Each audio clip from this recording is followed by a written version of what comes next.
The ESA and Boeing did not immediately respond to POPSI's request for more information on subsequent printing efforts.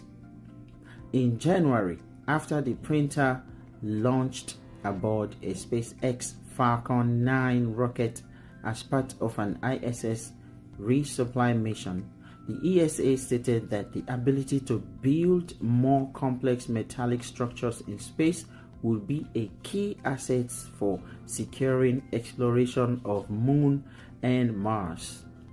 NASA expressed a similar sentiment on additive manufacturing in 2014 when its plastic 3D printer extruded a printhead faceplate, the first 3D printed object in space.